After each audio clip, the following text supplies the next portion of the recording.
Hi everyone, welcome back to your favourite channel that is uncle Bharat. मैं हूं शिप्रा तिवारी। बहुत बहुत स्वागत है मेरे प्यारे बच्चों। कैसे आप लोग? उम्मीद करिए बहुत ही शानदार, जबरदस्त और जिंदाबाद होंगे। आज की कहानी जो मुझे सुनानी, आपको सुनना है शिप्रा मैम की ज़बानी। और आज हम बात करने वाले हैं मसल्स और उसके स्ट्रक्चर के बारे में। तो चलिए शुरू करते हैं। अगर आप देखो तो आपकी बॉडी का 40% जो वेट है वो ऑलमोस्ट मसल से बना हुआ है। समझ में आई बात? आपका पूरा 40% बॉडी मास मसल से बना हुआ है। 600 से भी ज़्यादा मसल्स आपकी बॉडी में पाई जाती हैं। दूसरी बात, मसल्स में कहानी कुछ ऐसी है, ये वो कहानी है जो एक बार बन गई तो बन गई। आप मसल्स को वापस से नहीं बना सकते बच्चों। एक बार आपके पास जितनी मसल्स हैं उतनी ही रहेंगी बच्चों। आप सिर्फ मसल्स का साइज़ बढ़ा सकते हैं और घटा सकते हैं। जैसे बॉडी बिल्डर लोग अपना बॉडी का साइज़, जैसे प्लीज़ तुम अपनी मैम की ओर मत देखना, ठीक है? तो जैसे बॉडी बिल्डर लोग अपनी मसल्स का साइज़ बढ़ा लेते हैं, मसल्स का नंबर नहीं बढ़ सकता, मसल्स का साइज़ ज़रूर बढ़ सकता है। तो आप बॉडी बिल्डिंग से मसल का साइज़ बढ़ाते हैं, ना कि नंबर, ठीक है?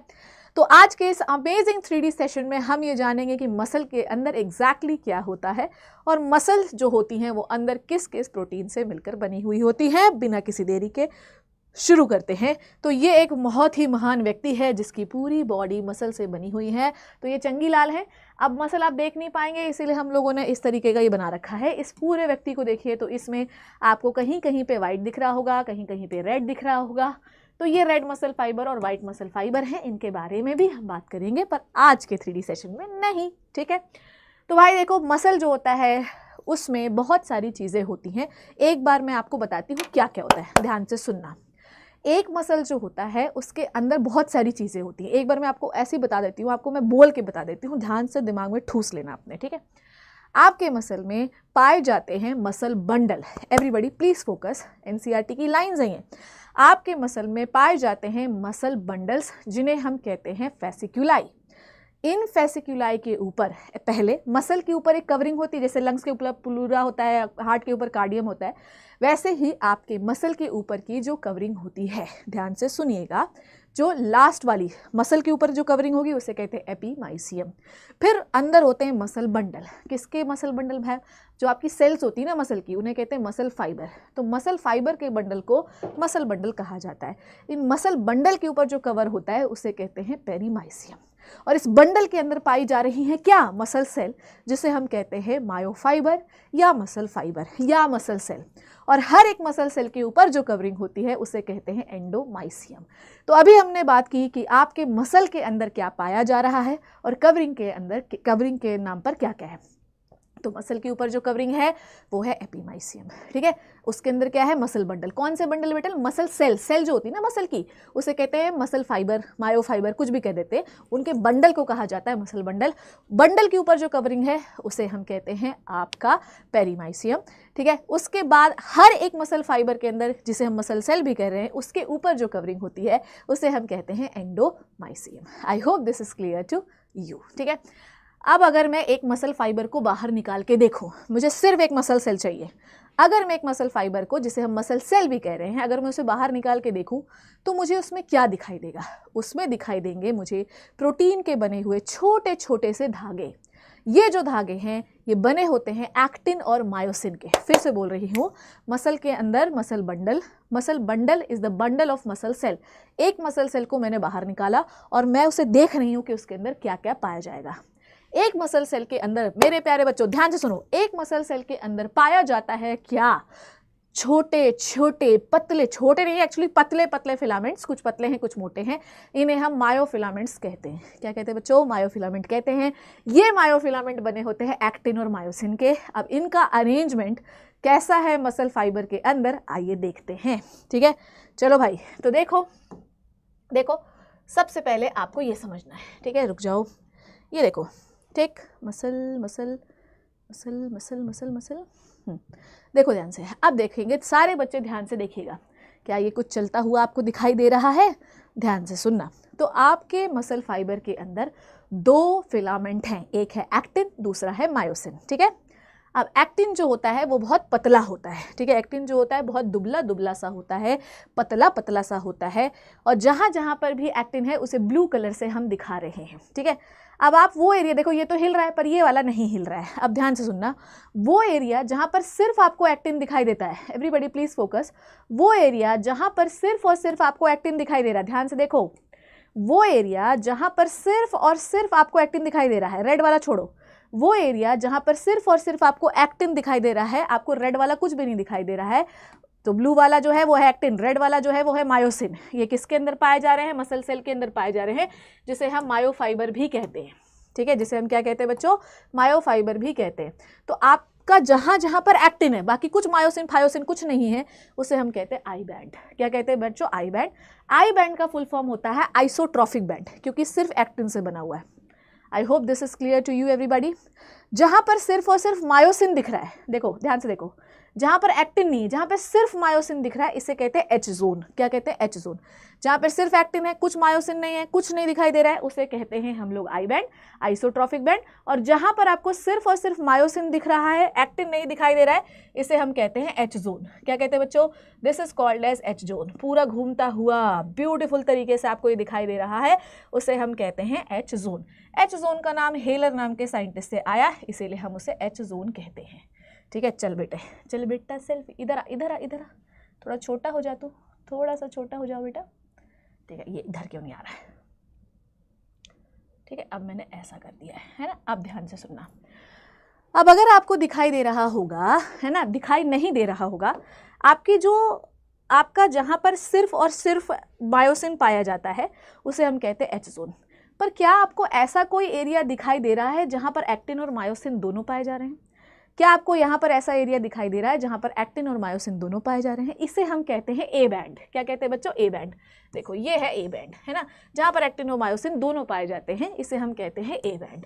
ए बैंड का फुल फॉर्म होता है anisotropic band. A band का फुल फॉर्म क्या होता है बच्चों? Anisotropic band. जहाँ पर सिर्फ एक्टिन है उसे कहते हैं आई बैंड, जहाँ पर एक्टिन और मायोसिन दोनों है उसे कहते हैं ए बैंड, और जहाँ पर सिर्फ मायोसिन है उसे हम कहते हैं एच जोन, हेलर्स जोन। अब इसे आपके जो मायोसिन है, इसको होल्ड करने के लिए इमेजिनरी लाइन है, इमेजिनरी लाइन है जो हमें दिखाई नहीं देगी पर है, ठीक है। इमेजिनरी लाइन मतलब तुम्हें मानना है कि ऐसा है पर तुम्हें दिखाई नहीं देगी, इसे हम कहते हैं एम लाइन। क्या कहते हैं? एम लाइन, वो लाइन जो कि मायोसिन के बीचों बीच से होकर गुजरेगी। आई होप दिस इज क्लियर। अब मेरी बात को ध्यान से सुनना, ठीक है। ये जो जिगजैग लाइन आपको दिखाई दे रही है, इसे हम कहते हैं जेड लाइन। क्या कहते हैं? जेड लाइन, ठीक है। दो जेड लाइन के बीच का जो स्पेस है उसे हम कहते हैं सार्कोमियर। दो जेड लाइन के बीच का जो स्पेस है वो है सार्कोमियर, ठीक है। And sarcomere is the structural, functional, contractional and anatomical unit of the muscle, ठीक है। अगर मुझे मसल का स्ट्रक्चर देखना है तो मुझे सार्कोमियर देखना पड़ेगा। सार्कोमियर क्या है? दो जेड लाइन के बीच में जो भी भूसा आ रहा है, जो भी मटेरियल है, वो सब आपकी मसल में काम करने वाला पार्ट है, और इसी की वजह से मसल कॉन्ट्रैक्ट हो रही है। तो क्या क्या है बताओ? एक्टिन है और मायोसिन है, एक्टिन है और मायोसिन है, यही है ना जो जेड लाइन के बीच में, जिसकी वजह से मसल कॉन्ट्रैक्ट हो रही है बच्चों, ठीक है। तो दो जेड लाइन के बीच में जो भी स्पेस है उसे हम कहते हैं सार्कोमियर, जो कि structural, functional, contractional, anatomical unit of the muscle होती है, ठीक है बच्चों। I hope this is clear to you. Now कहानी में ट्विस्ट ये है, ठीक है, कहानी में ट्विस्ट ये है कि ये जो मायोसिन होता है, ध्यान से सुनना, ये जो मायोसिन होता है, मायोसिन कुछ हिलता डुलता नहीं है, मायोसिन का सिर्फ हेड हिलता डुलता है। अगर आप देखोगे तो ये जो चल रहा है ये सिर्फ एक्टिन चल रहा है, दिख रहा है? अगर आप देखोगे तो सिर्फ एक्टिन चल रहा है। जब एक्टिन के बैंड पास पास आ रहे हैं तो मसल कॉन्ट्रैक्ट हो रही है, जब एक्टिन के बैंड दूर दूर जा रहे हैं, आई बैंड दूर जा रहा है, तो मसल रिलैक्स हो रही है। दोनों चीज़ों में अंतर देखो। जब मसल कॉन्ट्रैक्ट होती है, जब मसल कॉन्ट्रैक्ट होती है तो सार्कोमियर क्या हो जाता है बच्चों? लेंथ ऑफ सार्कोमियर छोटी हो जाती है, क्योंकि ये देखो पास पास आ रहे हैं। जब मसल रिलैक्स होती है तो लेंथ ऑफ सार्कोमियर बड़ी हो जाती है। जब मसल कॉन्ट्रैक्ट होती है तो क्या आपको ध्यान से सुनना, जब आपका मसल कॉन्ट्रैक्ट होती है तो क्या आपको एच जोन दिखाई देगा? नहीं। पूरा एक्टिन तो यहाँ अंदर घुस गया, तो क्या बीच का मायोसिन दिखाई दे रहा है? नहीं दिखाई दे रहा है, तो एच जोन गायब हो जाता है। जब मसल कॉन्ट्रैक्ट होती है तो आई बैंड की लेंथ में क्या फ़र्क पड़ता है?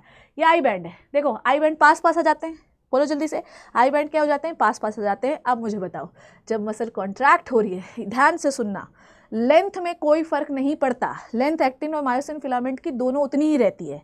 समझ में आई बात? सिर्फ डिस्टेंस में फ़र्क पड़ता है। समझ में आई बात? तो जब मसल रिलैक्स है तो आई बैंड दूर है, तो डिस्टेंस क्या है, ज़्यादा है। जब मसल कॉन्ट्रैक्ट है तो आई बैंड पास पास आ गए, तो डिस्टेंस क्या हो गया, कम। समझ में आ गई बात? तो आई बैंड जो है बड़ा रहेगा जब मसल रिलैक्स रहेगी, और आई बैंड छोटा हो जाएगा, बैंड मतलब साइज नहीं, सिर्फ डिस्टेंस दो आई बैंड्स के बीच में क्या हो जाएगा, कम हो जाएगा जब मसल कॉन्ट्रैक्ट होगी। समझ में आई बात? और देखो ये आई बैंड है और ये बीच में क्या है, आपका मायोसिन है। अब जब तक आई बैंड है तब तक तो ये मायोसिन एच जोन दिखता रहेगा, पर ऊपर से अगर आई बैंड दोनों ओवरलैप कर गए तो क्या ये बीच का एच जोन दिखेगा जहाँ पे सिर्फ मायोसिन था? नहीं, वो गायब हो जाएगा, सार्कोमियर छोटा हो जाएगा। तो ये भी क्वेश्चन नीट का बड़ा पॉपुलर क्वेश्चन है कि आई बैंड में क्या फ़र्क पड़ा, ठीक है। और मुझे बताइए कि डिस्टेंस में क्या फ़र्क पड़ा, सार्कोमियर में क्या फ़र्क पड़ा। अब कहानी में ट्विस्ट ये है कि क्या हमारे ए बैंड में कोई फ़र्क पड़ेगा? What is the A band, ठीक है, जहाँ पर एक्टिन और मायोसिन दोनों पाए जाते हैं, या हमारे मायोसिन में कोई फ़र्क पड़ेगा? मायोसिन में कोई फ़र्क नहीं पड़ता, वो जहाँ जैसा है वैसा ही रहता है, ठीक है। इवन एट लेंथ में कोई फ़र्क नहीं पड़ता, सिर्फ डिस्टेंस में फ़र्क पड़ता है। ये बात आपको अच्छे से क्लियर होनी चाहिए। तो ये कुछ बेसिक बातें हम लोगों ने की, यहाँ तक की बात आई होप आप सभी को क्लियर होगी। जब सार्कोमेयर छोटा हो रहा है, पूरा एच जोन गायब, एच जोन खत्म ही हो जाता है। इवन एम लाइन जो है, जो मायोसिन को होल्ड कर रही, वो भी दिखाई देना बंद हो जाती है, क्योंकि ऊपर से आपने एक्टिन को होल्ड कर दिया। समझ में आ गई बात? I hope this is clear to you. अब मुझे बताना कमेंट सेक्शन में कि जब आप मसल को कॉन्ट्रैक्ट करते हैं तो ए बैंड में क्या फ़र्क पड़ता है, वो बढ़ रहा है, घट रहा है। ध्यान से सुनना, ए बैंड कहाँ है? ये वो एरिया है जहाँ पर एक्टिन और मायोसिन दोनों पाए जाते हैं। जब एक्टिन और आ जाएगा तो एक्टिन और मायोसिन का एरिया बढ़ जाएगा, बढ़ जाएगा। अब तुम मुझे बताना कि ए बैंड की लेंथ पे क्या फ़र्क पड़ा, ठीक है। अब 3D में हम पूरा डिटेल से तो नहीं पढ़ पाएंगे कि तुम्हें लिख लिख के समझाऊं मैं, पर इतनी बातें आपको समझ में आ गई होंगी। फिर से समझते हैं। मसल के अंदर क्या है बच्चों? मसल के अंदर क्या होते हैं? मसल के अंदर है मसल बंडल। किसके बंडल है ये? मसल फाइबर के बंडल है, जिन्हें हम मसल सेल भी कहते हैं, ठीक है। एक मसल फाइबर को हमने बाहर निकाला तो हमने देखा कि उसके अंदर दो फिलामेंट होते हैं, एक्टिन और मायोसिन। एक्टिन और मायोसिन ऑल्टरनेटिवली अरेंज होते हैं। एक्टिन जो फिलामेंट होता है वो एक्टिन प्रोटीन से बना है, मायोसिन फिलामेंट मायोसिन प्रोटीन का बना है। दो एक्टिन फिलामेंट जो है, या एक्टिन फिलामेंट की लेंथ आपकी जेड लाइन से होल्ड रहती है। ये रिलैक्स स्टेट होती है जब दूर जा रहे हो, और एक कॉन्ट्रैक्ट स्टेट होती है। मायोसिन को होल्ड करने के लिए बीच में एम लाइन है, जहाँ पर सिर्फ और सिर्फ मायोसिन है, कोई एक्टिन की ओवरलैपिंग नहीं है, उसे कहते हैं एच जोन। जहाँ पर एक्टिन और मायोसिन दोनों की ओवरलैपिंग हो रही है, देखो ओवरलैपिंग हो रही है, उसे कहते हैं ए बैंड। अब आज आपके लिए सवाल ये है कि जब मसल कॉन्ट्रैक्ट होती है तो ए बैंड की लेंथ में क्या फ़र्क पड़ता है, वो बढ़ती है या घटती है, बताना है आपको, ठीक है। अब देखो ध्यान से सुनो, अब हम एक एक करके कहानी पढ़ रहे हैं। Structure of the contractile protein, ठीक है।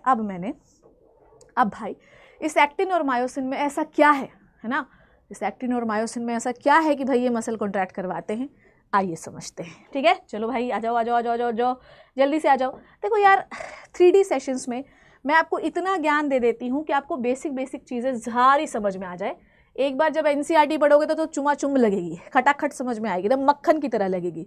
3D सेशंस में हम लिखने पे ज़्यादा फोकस नहीं करते, कायदे से करना चाहिए पूरा टॉपिक कंप्लीट करने के लिए, पर क्योंकि छोटा सेशन है तो इट शुड बी इंटरेस्टिंग। ये कैसा होना चाहिए बच्चों? इंटरेस्टिंग होना चाहिए। और आपको कम से कम इस सेशन में 70 से 80% चीज़ें समझ में आ जानी चाहिए। और सारे बच्चों, इसमें ऐसा कुछ है ही नहीं जो आपको समझ में ना आए। कमेंट करके आपको क्वेश्चन बताना है। मैं हर सेशन में आपके लिए क्वेश्चन ड्रॉप करती हूँ मेरे कालिया कबूतर्स की, इसका आंसर बताना मुझे क्या है, ठीक है। चलो नेक्स्ट अपन बात करते हैं किसकी? Next we are talking about the structure of contractile proteins, ठीक है। ध्यान से सुनिएगा, ये है आपका actin, this is the actin, ठीक है। एक्टिन जो है वो देखो बेसिक सी चीज़ है, ठीक है। एक्टिन जो होता है वो दो प्रकार के फिलामेंट से बना हुआ होता है, ठीक है। एक्टिन जो है वो दो प्रकार के फिलामेंट से बना हुआ है। पहला फिलामेंट ये है ना, और दूसरा फिलामेंट ये है। ये जो गोलू गोलू से आपको दिख रहे हैं, इन्हें हम कहते हैं जी एक्टिन। क्या कहते हैं बच्चों? जी एक्टिन, ठीक है। तो बहुत सारे जी एक्टिन से मिलकर एफ एक्टिन बनता है, जिसे हम फिलामेंटस एक्टिन कहते हैं। मेरी बात ध्यान से सुनो, ठीक है। तो एक्टिन जो है वो दो स्ट्रक्चर से मिलकर बना, दो धागे हैं। क्या है बच्चों? दो धागे। एक धागा ये हो गया, दूसरा धागा ये हो गया। जैसे DNA मुड़ा हुआ रहता है, वैसे ही एक्टिन के दोनों धागे आपस में मुड़े हुए रहते हैं, ठीक है। एक्टिन के दोनों धागे आपस में मुड़े हुए रहते हैं। और इस एक्टिन के चारों तरफ, एवरीबॉडी प्लीज होकर, और जहाँ जहाँ एक्टिन जाता है वैसे ही वैसे 2 थ्रेड्स और इसके साथ साथ जाते हैं जिसे हम कहते हैं मायोसिन, ट्रोपोमायोसिन। ठीक है, तो जो आपके एक्टिन के 2 धागे हैं, ध्यान से सुनना, जो आपके एक्टिन के 2 धागे होते हैं, इन दोनों धागों के साथ 2 और धागे चलते हैं और इन दोनों धागों को हम कहते हैं ट्रोपोमायोसिन। हम इस स्ट्रक्चर में बात कर रहे हैं रेगुलेटिंग स्ट्रक्चर की। ठीक है भाई, ऐसा थोड़ी कि मसल हमेशा कॉन्ट्रैक्ट करेगी, कभी रिलैक्स भी तो करेगी कि नहीं करेगी। तो मसल हमेशा कॉन्ट्रैक्ट नहीं करती, मसल रिलैक्स भी करती है। ठीक है, तो आज हमें ये समझना है, क्या समझना है कि भाई एक्टिन में ऐसा क्या है, एक्टिन में ऐसे कौन से प्रोटीन है जो उसे मायोसिन से जुड़ने नहीं देते। ठीक है, क्योंकि मायोसिन का हेड जो है वही क्या करता है बच्चों, एक्टिन को मूव कराता है। मायोसिन का जो हेड है वही एक्टिन को मूव कराता है। ठीक है, मायोसिन का जो हेड है वही एक्टिन को मूव कराता है, मायोसिन का जो हेड है वही एक्टिन को मूव कराता है। ये बात आपको याद होनी चाहिए।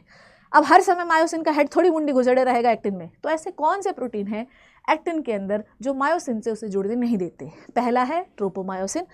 जहाँ जहाँ एक्टिन के फिलामेंट, 2 फिलामेंट होते हैं एक्टिन में। ठीक है, अब जहाँ जहाँ पर आपका एक्टिन जाएगा वहाँ वहाँ पे ट्रोपोमायोसिन चलेगा, सीधी बात ये है। ठीक है, तो ये जुड़ने नहीं देता है, ये मायोसिन को जुड़ने नहीं देता। और दूसरे पापी पुरुष हैं ये ट्रोपोनिन। ठीक है, ट्रोपोनिन 3 यूनिट से मिलकर बना है। ठीक है, कितनी यूनिट से मिलकर बना है, 3 यूनिट से मिलकर बना है। पहला होता है बच्चों टीपीसी जो कैल्शियम से बाइंड करता है, दूसरा होता है टीपीआई। ठीक है, दूसरा होता है टीपीआई। ठीक है, दूसरा क्या होता है बच्चों, टीपीआई, और तीसरा होता है टीपीसी। तो टीपीसी ट्रोपोमायोसिन से बाइंड करेगा, एक्चुअली इधर बनाना चाहिए था मुझे, पर कोई बात नहीं। टीपीसी जो है वो ट्रोपोमायोसिन से, टीपीटी, ठीक है, टीपीटी जो होगा वो ट्रोपोमायोसिन से बाइंड करेगा। बहुत ही बुरा लिखा है, रुक जाओ, इसको साफ करते हैं इसको, रुक जाओ। ठीक है, ध्यान से सुनना बच्चों, है ना, ध्यान से एवरीबडी। थोड़ा इसको इधर बनाते हैं अपन, तो और ज़्यादा ज़बरदस्त बनेगा, है ना। ये जो 3 के गुच्छे आपको दिखाई दे रहे हैं, ये है ट्रोपोनिन। 3 गुच्छे होते हैं इसमें। ठीक है, ये ट्रोपोनिन क्या करते हैं पता, एक्टिन की एक्टिव साइट को बाइंड करके रखता है। ध्यान से सुनना, अभी 3 यूनिट के बारे में छोड़ देते हैं इसको। ठीक है, आपकी ट्रोपोनिन जो होता है ये एक्टिन की एक्टिव साइट को बाइंड कर लेता है। तो मायोसिन बेचारा अपनी जाने मन को पहचान ही नहीं पाता, वो सोचता है कहाँ है यार। वो कैसे पहचानेगा, क्योंकि ये 2 चुड़ैलें तो आपके एक्टिन के ऊपर बैठी हैं। पहली कौन सी है, ट्रोपोमायोसिन, दूसरी है ट्रोपोनिन। पर जैसे ही आपकी मसल में सिग्नल आता है कॉन्ट्रैक्शन का, जैसे ही आपकी मसल में सिग्नल आता है कॉन्ट्रैक्शन का, वैसे ही मसल सेल के अंदर कैल्शियम का लेवल बढ़ने लगता है। फिर से सुनिए, जैसे ही मसल सेल के अंदर कॉन्ट्रैक्शन का सिग्नल आता है, मसल सेल के अंदर कैल्शियम का लेवल बढ़ने लगता है। और अगर आपको इसे बहुत डिटेल से पढ़ना है तो आप बैच में आइए, और डिटेल से पढ़ना आप यूट्यूब पे सेशंस पढ़े, उन्हें भी देख सकते हैं। ठीक है, तो कैल्शियम का लेवल बढ़ने लगता है। कैल्शियम ट्रोपोनिन को हटाने में मदद करता है। ट्रोपोनिन हटा, एक्टिव साइट खुल गई, ट्रोपोमायोसिन भी हट जाता है। और ट्रोपोमायोसिन हटा, ट्रोपोनिन हटेगा, फिर ट्रोपोमायोसिन हटेगा, एक्टिन खुला हो जाएगा, और मायोसिन का हेड जो है वो जाके एक्टिन के ऊपर बाइंड हो जाएगा। समझ में आ गई बात। अब जो मायोसिन का हेड होता है बच्चों, एवरीबॉडी प्लीज फोकस, ये जो मायोसिन का हेड होता है बच्चों, इसके पास 2 चीज़ें होती हैं। ध्यान से सुनिएगा। ठीक है, अभी मैंने इसको बहुत डिटेल से नहीं दिया क्योंकि ज़रूरत नहीं है ना, बहुत डिटेल से पढ़ने की ज़रूरत नहीं है, क्योंकि बहुत डिटेल से पढ़ना है तो भाई सेशंस लेने पड़ेंगे ना, ऐसे थोड़ी हो जाता है। Am I clear to you. तो कौन से 2 ऐसे, अगर आपसे नीट में पूछा जाए कि भाई ऐसे कौन से 2 रेगुलेटिंग प्रोटीन्स हैं एक्टिन में जो मायोसिन को बाइंड नहीं होने देते, ट्रोपोनिन और ट्रोपोमायोसिन। ठीक है, समझ में आई बात। ट्रोपोनिन तो बहुत है, वो एक्टिन की एक्टिव साइट को बाइंड कर लेता है, मास्क कर लेता है, छुपा लेता है, तो आ ही नहीं पाओगे। पर एक दिन ऐसा आएगा जब इसके पाप का अंत होगा, कैल्शियम बढ़ेगा, सिग्नल आएगा मसल कॉन्ट्रैक्शन का, सेल में, मसल सेल में कैल्शियम बढ़ेगा, और ये कैल्शियम जो है ट्रोपोनिन को पकड़ के हटा देगा। ठीक है, समझ में आई बात। ट्रोपोनिन को पकड़ के हटा देगा, उसके जस्ट बाद ट्रोपोमायोसिन हटेगा, मायोसिन का हेड जो है उस पर बाइंड कर जाएगा। अब ये जो मायोसिन का हेड है बेटा, वेरी चालाक ब्रो, वेरी। इसके पास 2 चीज़ें होती हैं। पहला तो इसके पास एटीपी होता है हेड पे, और दूसरा इसके हेड पे होता है आपका एटीपी तोड़ने वाला एंजाइम। पहला होता है एटीपी, दूसरा होता है एटीपी को तोड़ने वाला एंजाइम। जैसे ही हेड बाइंड होगा, एवरीबॉडी ध्यान सुनो, जैसे ही हेड बाइंड होगा वैसे ही, ठीक है, एक्चुअली हेड बाइंड होने के लिए भी नेक्स्ट मॉडल मैं आपको दिखाना चाहती हूँ, प्लीज़ बच्चों ध्यान से देखो, है ना, रुक जा रे, क्यों नहीं चल रहा है ना। तो जैसे ही हेड बाइंड होगा, ध्यान से सुनना, आपके मायोसिन के हेड के पास, अब हेड का नहीं है इसमें तो मैं आपको ऐसे बता देती हूँ, हेड के पास क्या पाया जाता है बच्चों, हेड के पास पाया जाता है आपका 2 चीज़ें, एटीपी और एटीपीएस। ठीक है, हेड जो है वो मायोसिन से जाकर, जो मायोसिन का हेड है वो एक्टिन पे जाकर बाइंड होने की कोशिश करेगा। ठीक है। पर ऐसे कैसे कोशिश करेगा, बिना एनर्जी के कैसे तुम जाके बाइंड हो जाओगे। तो ये जो ATP होता है बच्चों, ये ADP में टूटता है। फिर से बताऊंगी, देखो ये जो ATP होता है, देखो इस तरीके से, ये देखो पीछे आया, ये रिलैक्स हो गया। अब देखो कैसे होगा, ये बाइंड हुआ एक्टिन पे, अब ये आगे एक्टिन को मूव करेगा। क्या हुआ, हमने हेड पर ATP को तोड़ा। ATP को तोड़ा तो किस पे तोड़ा, ADP प्लस PI पे, ठीक है। अब ADP प्लस PI जैसी एनर्जी निकली, हेड जाके बाइंड हो गया। अभी क्या होगा बच्चों, ध्यान से सुनना, अब ADP और PI दोनों बाहर होंगे, तब क्या होगा, मायोसिन आगे जाएगा, और ये मायोसिन जब आगे जाएगा, ये बेंड होगा आगे की ओर, तो ये एक्टिन को भी खींचता ले जाएगा। फिर से समझो, हमारे पास था मायोसिन हेड के पास ATP, ठीक है। अब भाई हमें एक्टिन से बाइंड होना है, हमें क्या करना है बच्चों, एक्टिन से बाइंड होना है। पर एक्टिन से बाइंड कब होगी, जब आपके पास एनर्जी होगी। तो ये ATP ADP प्लस PI में टूट जाता है। पर अगर आप देखो तो ADP और PI अभी भी यहीं पे जुड़े हुए हैं, ठीक है। इस एनर्जी का इस्तेमाल करके आपका जो हेड है वो जुड़ जाता है एक्टिन से, पर वो मूव नहीं कर पाता मायोसिन, क्योंकि ADP PI को बाहर करना पड़ेगा। अब ADP और PI दोनों बाहर हो जाते हैं, दोनों बाहर हो गए, और अब आपका जो मायोसिन है, जैसे ही ADP और PI बाहर होंगे वैसे ही मायोसिन का हेड ऐसे बेंड करेगा, और जब बेंड करेगा, जैसे बेंड करेगा तो वो एक्टिन को भी पास लाएगा, ठीक है। समझ में आई बात। तो यहाँ पर ये है, जैसे ही बेंड करेगा तो एक्टिन को ले आएगा, जैसे ही बेंड करेगा तो एक्टिन को आगे ले आएगा, जैसे ही बेंड करेगा तो एक्टिन को आगे ले आएगा। Am I clear. जब तक ATP नहीं टूटेगी मायोसिन का हेड नहीं जुड़ेगा। यहाँ हेड जुड़ता है तो क्रॉस ब्रिज का फॉर्मेशन होता है, पर कब बनेगा, जब ATP टूटेगी। फिर उसके बाद मायोसिन हेड आगे नहीं जाएगा जब तक ADP और PI रिमूव नहीं होंगे। ADP PI रिमूव हुए, मायोसिन का हेड आगे गया और साथ ही साथ एक्टिन को ले गया आगे, ठीक है। अब क्या होगा, ठीक है, अब भाई ATP ADP PI निकल गया, अब मायोसिन के पास क्या हो गया बच्चों, एनर्जी ही नहीं है। जब उसके पास एनर्जी ही नहीं है तो क्रॉस ब्रिज टूटेगा, मायोसिन अब क्या होगा, क्रॉस ब्रिज टूट जाएगा और मायोसिन अपनी ओरिजिनल पोजीशन पे आ जाएगा और एक्टिन भी अपनी ओरिजिनल पोजीशन पे आ जाएगा।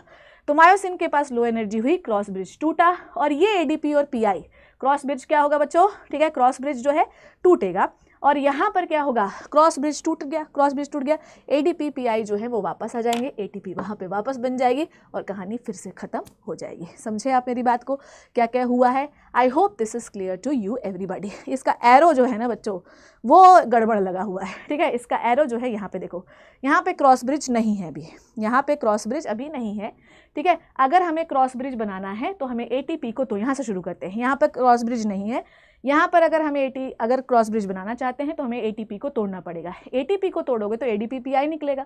यहाँ से अब आपका क्या होगा, मायोसिन के पास खूब सारी एनर्जी है, अब मायोसिन के पास एनर्जी है, मायोसिन जाकर उससे बाइंड हो जाएगा। पर अगर आप मायोसिन का हेड मूव करना चाहते हैं तो जो ADP और PI इसे भी निकालो, और जैसे ही आपने ADP PI निकाला, मायोसिन का हेड मूव किया और एक्टिन भी आगे आ गया, ठीक है।